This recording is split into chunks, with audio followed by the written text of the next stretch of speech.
Querido Volodymyr, señores ministros, señores embajadores, señoras y señores, estoy muy feliz, querido Volodymyr, de volverte a recibir aquí en París hoy.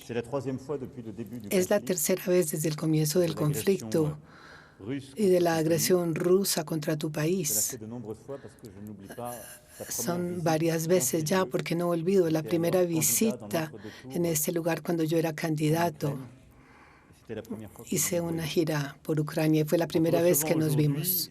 Al recibirte hoy, es a través de ti y a través de ti que quiero expresar a todo el pueblo ucraniano nuestra admiración y sobre todo nuestra determinación para seguir apoyando a Ucrania a lo largo del tiempo. Esta determinación es tan fuerte como el primer día y hoy quiero decirte que nuestro compromiso con ustedes no se debilitará.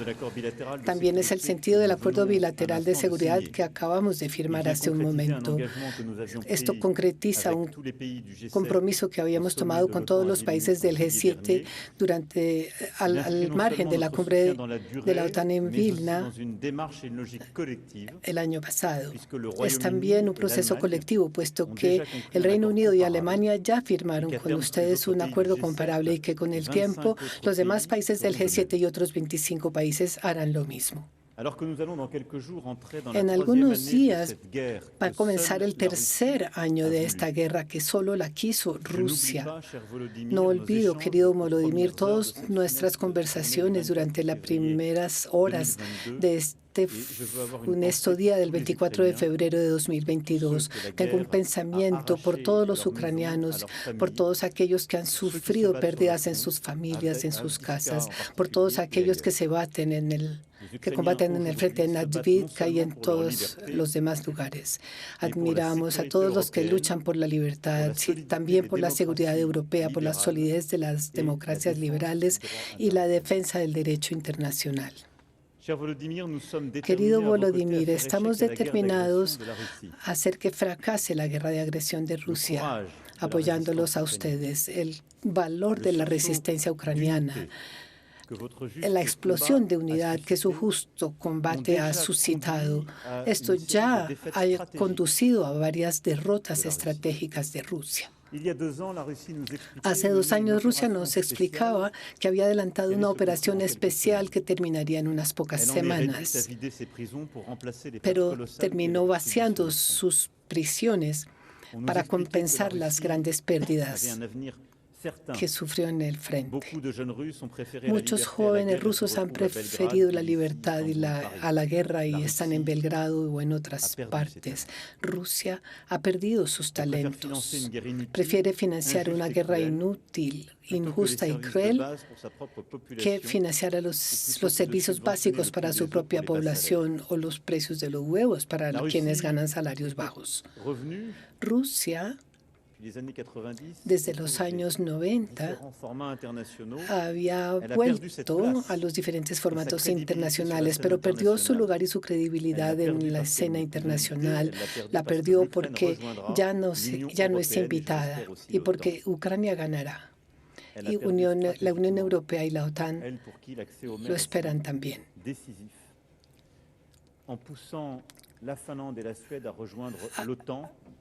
Al empujar a Finlandia y Suecia a unirse a la OTAN y hacer del mar Báltico un mar en donde hoy en día los aliados tienen un lugar preponderante. Por eso perdió Rusia. También perdió porque ha enviado al Gulag a sus espíritus libres, porque los condena a muerte al estar allí, así como acaba de sucederle al señor Navalny, a cuya memoria saludo en este momento y envío un pensamiento a su esposa y a su familia, el que desmiente la decadencia del valor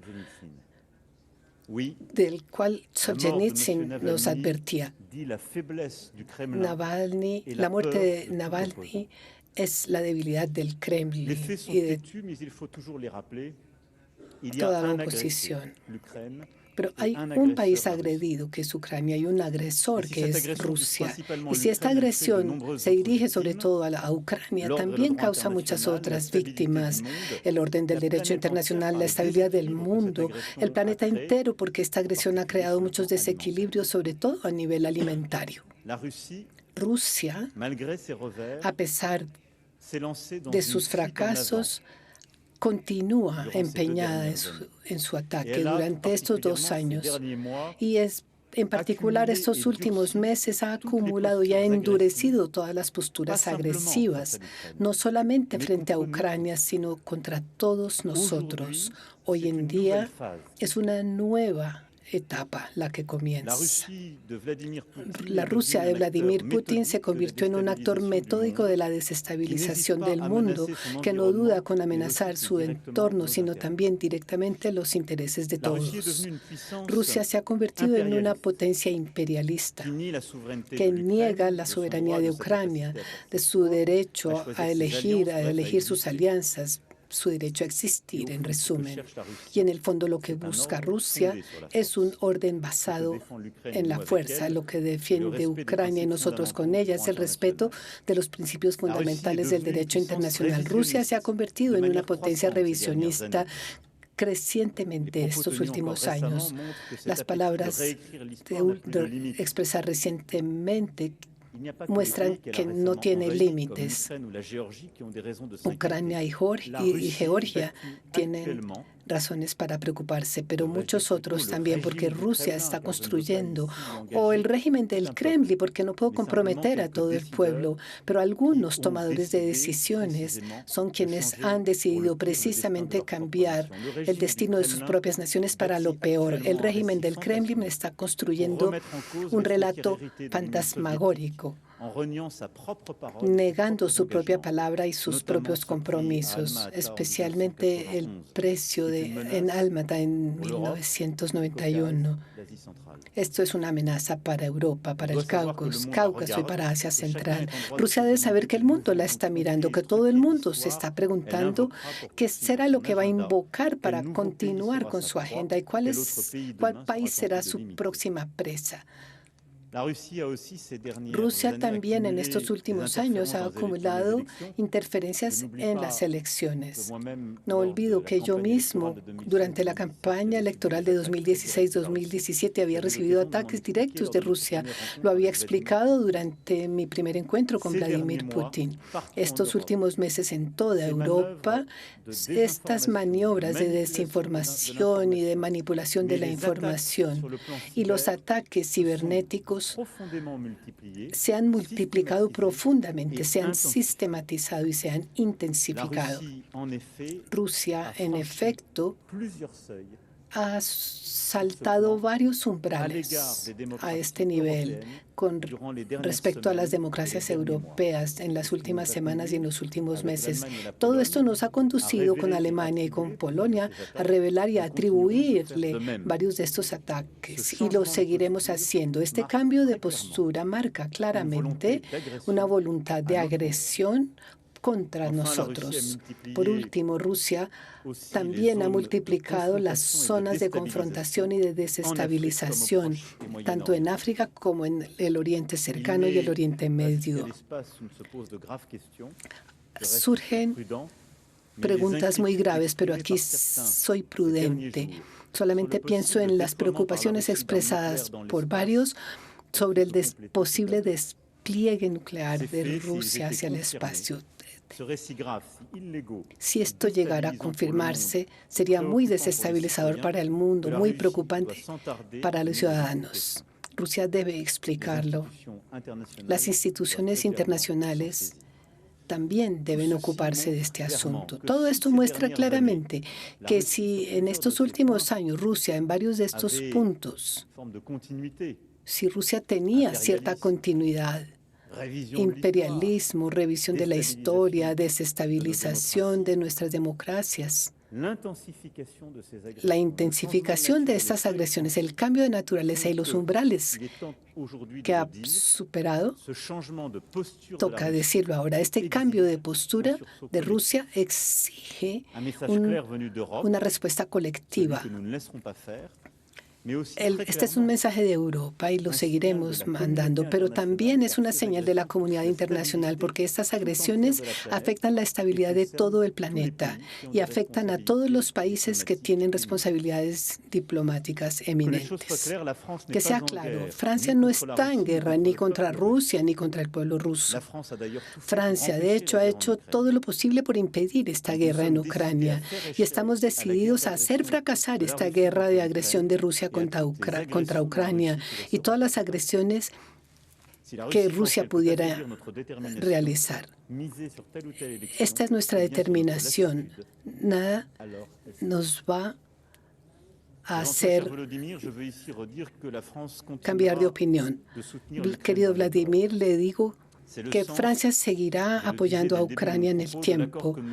Este es el objetivo del acuerdo que acabamos de firmar, porque tiene una duración de 10 años y que seguirá vigente mientras Ucrania no haya entrado a la OTAN. Aportaremos 3 millones de euros de ayuda militar suplementaria durante 2024 para Ucrania. Luego, 1.700 millones después de los miles de millones de euros que hemos dado en los años pasados. Le queremos dar a Ucrania los medios de defender su soberanía y su integridad territorial. Francia se compromete también a continuar el apoyo en todos los planos para Ucrania, suministro de material militar, cooperación entre industrias de defensa, desarrollo de la coproducción, formación, inteligencia, ayuda civil, etcétera. Al ayudar a nuestros socios ucranianos, trabajamos por la seguridad de Europa, fortalecemos la base industrial, tecnológica y de defensa europea. Todo esto representa ya bastante, pero estamos determinados a seguir adelante, incluso cambiando los hábitos y ciertas certezas. Creo que Francia y la Unión Europea siguen adaptándose al nuevo contexto. Esto supondrá un esfuerzo decidido de rearme en términos de doctrina y de medios. Se trata de una nueva prueba para la Unión Europea, pero el resultado de la guerra de agresión de Rusia contra Ucrania será decisivo para nuestros intereses, nuestra seguridad y nuestro modelo de sociedad. Desde la cumbre de Versalles en marzo del 2022, convocado cuando Francia presidía el Consejo Europeo, nos invita a un cambio de paradigma para defender la autonomía de Ucrania y la nuestra propia. Y nuestra determinación siempre estará puesta a prueba, pero siempre encontraremos la energía y los recursos para seguir transformándonos. Por esta razón también quiero reafirmar la propuesta de la primera ministra de Estonia de emitir la financiación necesaria en el tiempo para nuestro apoyo a Ucrania y a la movilización de nuestra base industrial europea. Sí, Europa debe invertir más a otra escala y en el tiempo. Bueno, esto es lo que quería decir hoy, señor presidente, querido Volodymyr. Nuestro apoyo determinado hasta el final. Nuestra voluntad al lado de ustedes. Nuestra voluntad de hacer y nuestra convicción de que haciendo esto estamos defendiendo a Ucrania, pero también lo que nos une en un mismo continente y estaremos al servicio de los mismos valores. Sepa encontrar a Francia a su lado hoy y mañana y le agradezco una vez más por estar en París hoy. Con nuestro apoyo para hoy, mañana y todo por el tiempo que sea necesario. Muchas gracias.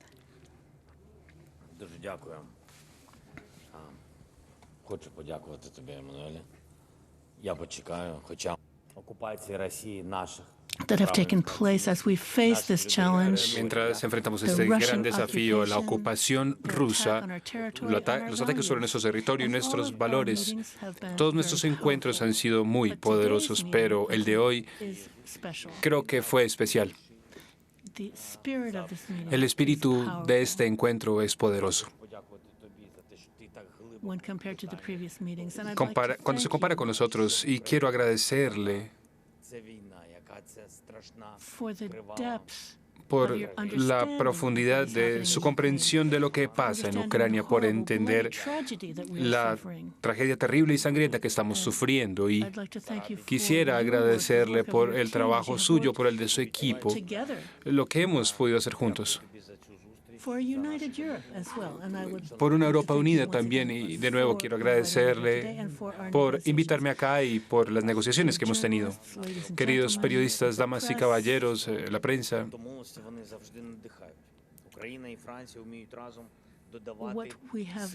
lo que hemos negociado hoy es algo que me inspira. Ucrania y Francia pueden unir fuerzas para la defensa del pueblo de Europa, para nuestro bien. Hemos firmado un pacto de seguridad bastante ambicioso. No todos los detalles se harán públicos hoy, pero en esta guerra que Putin lanzó en contra de Ucrania y su pueblo, en contra del pueblo ucraniano, pueblo que vive en contra del pueblo, en contra de todo el mundo. Esta guerra no puede ser el futuro. Nosotros aspiramos a defender nuestro país en nombre de la paz. Una paz que todos en Europa quieren. Nuestra cooperación aumentará en 3.000 millones de euros este año. Esto es una cantidad impresionante, de verdad. Lo agradezco a nivel personal. En segundo lugar, Francia ha tenido un respaldo bastante específico, ha brindado un respaldo específico a Ucrania. Respecto de la unión con la OTAN, y quiero agradecerles por su respaldo. A medida que avanzamos hacia la integración, también por su respaldo en la decisión de lanzar las negociaciones.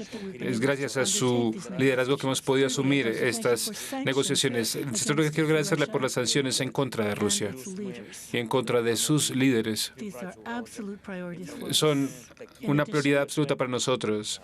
Sumado a eso, estamos observando de cerca el tema de ciberseguridad y la contrainteligencia y también la inteligencia buscando crímenes de guerra. Cada pieza de información que podemos obtener nos ayuda a defender a nuestro país, a defender vidas humanas.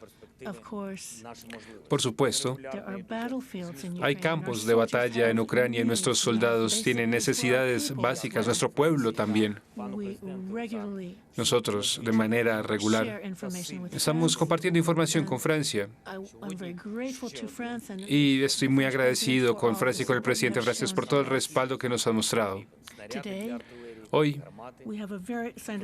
hemos firmado un acuerdo muy importante respecto de los cañones, la artillería,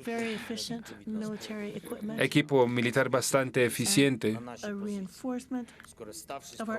y el refuerzo de nuestros sistemas antiaéreos. Putin está intentando debilitarnos, romper nuestra voluntad. Pero Francia está de nuestro lado y nos está ayudando. Le agradezco una vez más, de verdad aprecio esta cooperación. Respecto a la producción industrial para la defensa de nuestro país, respecto de la transferencia de tecnología innovadora, nosotros hablamos de la producción hoy, de la producción de drones. Son temas que son muy importantes para nosotros. Todo esto contribuye al bienestar de nuestros pueblos respectivos. Es muy importante para nosotros.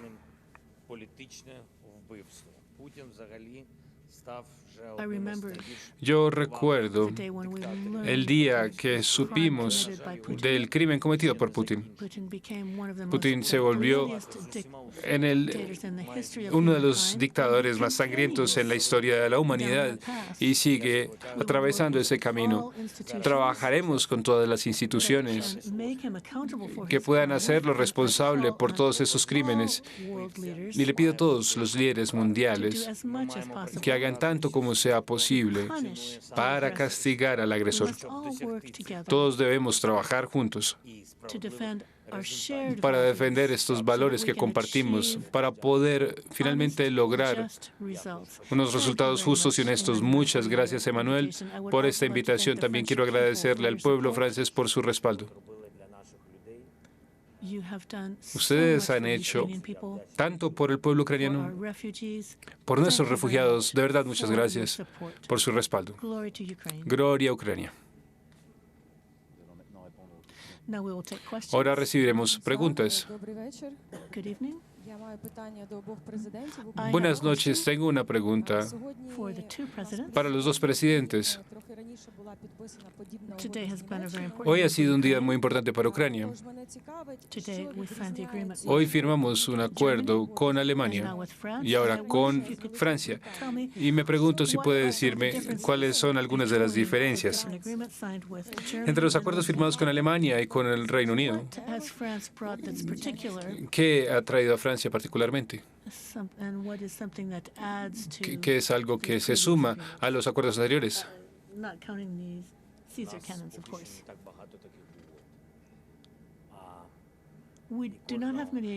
Nosotros no hemos tenido tantos acuerdos en este punto y cada acuerdo, de su manera propia, fortalece a Ucrania. Ayuda a nuestros soldados. Ayuda a la población civil. Sería difícil comparar estos acuerdos. Estos tres países son los líderes en defensa respecto al respaldo de Ucrania. Cada acuerdo tiene detalles propios.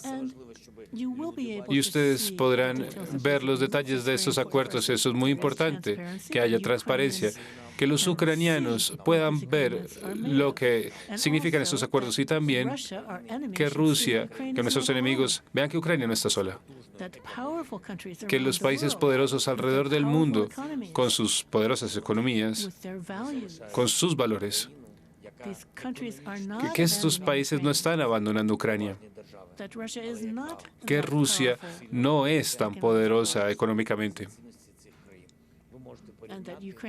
y que los ucranianos están luchando por la libertad y por los valores que compartimos con los países con los que hemos firmado los acuerdos. Ustedes pueden verlos, podrán verlos y podrán ver cuáles son los detalles.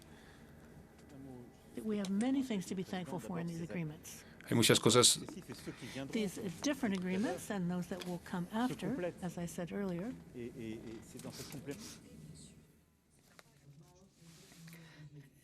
En este acuerdo hay muchas cosas que decir y debemos agradecer muchas cosas.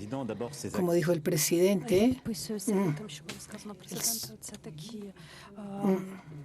угоди, які будуть доповнятися, і саме в цьому доповненні є користь для України. Estos acuerdos ya los habíamos pensado desde Vilna.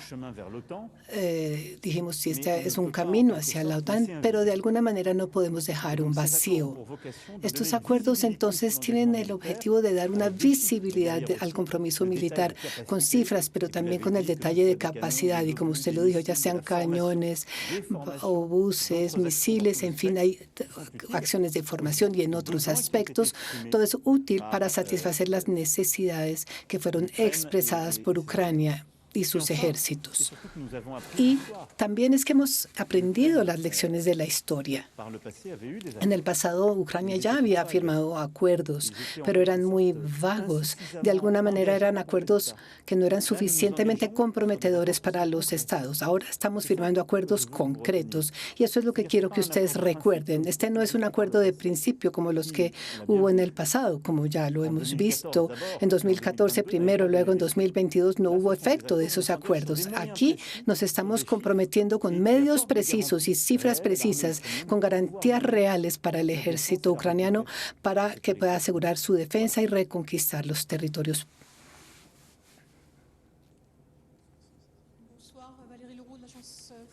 Buenas noches, agencia France Press. Quisiera hablar sobre la muerte del opositor Alexei Navalny y preguntarle a ustedes dos qué mensaje ven ustedes allí para Europa, para Occidente.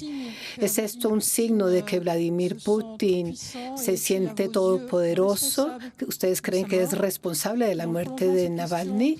Y otra pregunta para el presidente Macron. Varios responsables europeos se inquietan por una posible ofensiva rusa mañana o pasado mañana más allá de Ucrania. ¿Cuál es el análisis de ustedes sobre esto? ¿Es posible o probable una guerra con Rusia? La muerte súbita de Alexei Navalny, de la que nos enteramos hoy, estamos todos afectados, y recuerda de la manera más trágica la realidad del régimen del Kremlin y cómo este régimen se ha endurecido, que manda a prisión a algunas personas. Eso no es nuevo. Y ha endurecido su postura hacia los opositores, pero también hacia ONGs, fundaciones, que durante todos estos últimos años, incluso en las horas más difíciles, habían podido funcionar, pero que hoy en día están en una situación de las más peligrosas. Entonces, en este momento realmente envío todas mis condolencias a la familia y a los parientes cercanos de Alexei Navalny. Como lo dije hace un momento, lo que digo es que Rusia entró en una nueva etapa y debemos tener eso claro, una fase de agresión contra los países europeos por acciones de desinformación y también de ataques cibernéticos a una escala y con superación de umbrales que cambian la naturaleza de todo, y endurecimiento en su país a pocas semanas de unas elecciones. Allí se ha implantado de alguna manera una forma de impunidad al asesinar a un opositor. Es un mensaje para los demás. Esto es un mensaje revelador. Hay que aclarar este drama, por supuesto. De todas maneras, es un evento trágico que reforzará nuestra movilización con respecto a la suerte de los prisioneros políticos. Pero pienso también en todos los que están en riesgo hoy. Por ejemplo, Vladimir Karamurza, cuya salud, ya deteriorada por intentos de envenenamiento en 2015 y 2017, sigue declinando desde que fue llevado a prisión en abril 2023. No ha recibido cuidados médicos. Y pienso en todos los demás. Evoco al memorial al señor Ogelov, que lleva 3 años de prisión firme por haber denunciado los crímenes del régimen ruso en su guerra de agresión contra Ucrania. Muy claramente, las condiciones de la campaña presidencial y en particular el bajo número de candidatos invitados a esta campaña solo confirma este cambio de actitud. En este contexto, varios dirigentes, de hecho, varios dirigentes europeos han hablado sobre la posibilidad de una agresión rusa contra ellos. Aquí no tendría palabras, no podría usar palabras que creen preocupación, porque nunca he pensado actuar así, pero sí soy claro con ustedes. El régimen del Kremlin agredió hace 2 años a Europa, un país europeo. El régimen del Kremlin intensificó y endureció sus agresiones contra nuestro país a nivel de la desinformación y a nivel cibernético. Y estos son formas de conflicto. Por lo tanto, muy claramente se requiere una respuesta fuerte europea y de todos nuestros aliados y socios de la comunidad internacional. Y ese es el sentido de mis palabras. Si vemos cómo se viene el futuro, tendremos que tener la lucidez de abrir una fase de reflexión estratégica y operacional nueva. Eso es lo que Francia quiere.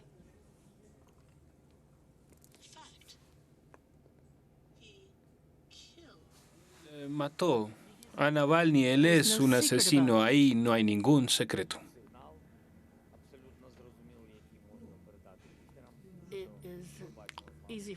Es fácil para nosotros entender. Cualquier líder mundial puede entender de verdad que este asesino va camino a la reelección. Y la gente de Rusia que votará por él debe entender que está votando por un asesino. Y que su presidente será un asesino. La gente que tiene relaciones económicas con esta persona debe entender que sea cual sea su nivel de liderazgo o de dinero, es dinero sangriento, porque han firmado contratos con un asesino. Y la gente que tras las elecciones, líderes que tras las elecciones envíen sus felicitaciones al presidente deben entender que están dándole legitimidad a un asesino. Eso es todo. Es muy simple de entender. Y no es un tipo de señal, es simplemente la realidad. Nina Kolemnitz, tengo una pregunta para el presidente Macron. Usted dijo que iba a venir a Ucrania en febrero. Y quisiera saber cuándo podemos esperar su visita.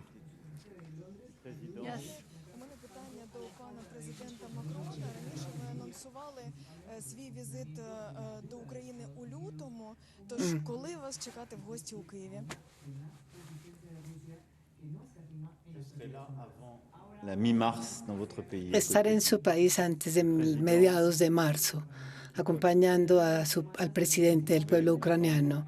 Pueden esperarme en las próximas semanas con seguridad.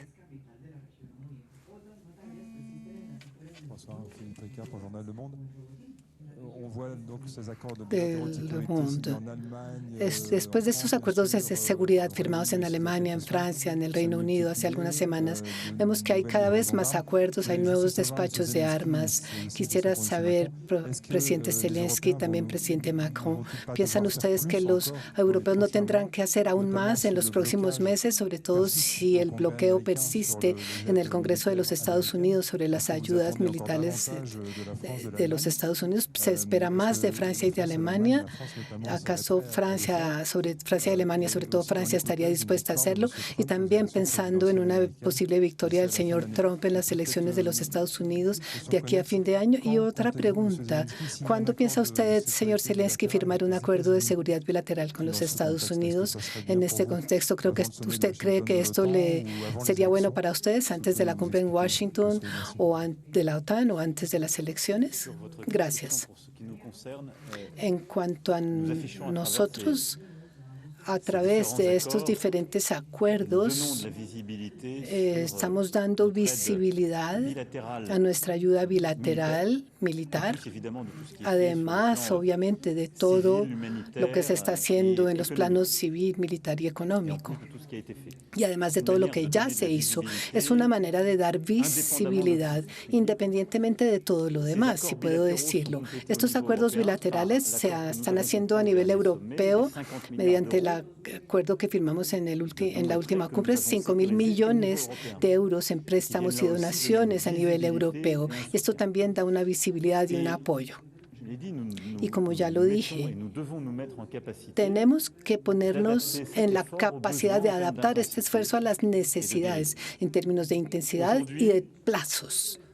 Hoy en día solo podemos alegrarnos de la postura de los Estados Unidos y espero que el Congreso va a desbloquear las sumas adicionales, pero ellos están al lado de Ucrania también y de sus aliados europeos. Pero esta guerra está sucediendo en suelo europeo, por eso los europeos también deben estar en capacidad de hacer el esfuerzo necesario para que nuestro objetivo, es decir, que Rusia nunca pueda ganar, para que ese objetivo sea alcanzado. Por eso nos adaptaremos a todos los escenarios posibles, porque el futuro de Europa no puede depender de la elección en los Estados Unidos. Esa es la idea que yo tengo de la soberanía y la estrategia económica. No son palabras, sino acciones. Y son las acciones que estamos adelantando. A medida que estemos más seguros, podremos mostrar que compartimos los mismos valores. Francia, Ucrania, Alemania, Reino Unido, tenemos metas específicas y es muy importante en tiempos de guerra, esos momentos en los que hay necesidades específicas. Es muy importante para nosotros saber que tendremos una asistencia negociada que cumple con todas nuestras necesidades, junto con todos nuestros socios. Pero esto no es algo que sea alternativo a la alternativa a la ayuda de Estados Unidos. Debe haber una alianza entre el Reino Unido, Francia, Alemania, Ucrania y Estados Unidos. Es necesario. Para nosotros, para poder ganar esta guerra en contra de Rusia, es necesario que tengamos una alianza amplia. Creemos que todos estos acuerdos van a ayudarnos a movernos hacia adelante y va a presionar a Estados Unidos también y a darle una mayor prioridad a Ucrania en vez de algunos procesos electorales. Estoy seguro de que el presidente está del lado nuestro. La Casa Blanca ha mostrado su respaldo por nosotros. Por supuesto, tienen situaciones políticas domésticas, pero espero que encuentren las soluciones correctas.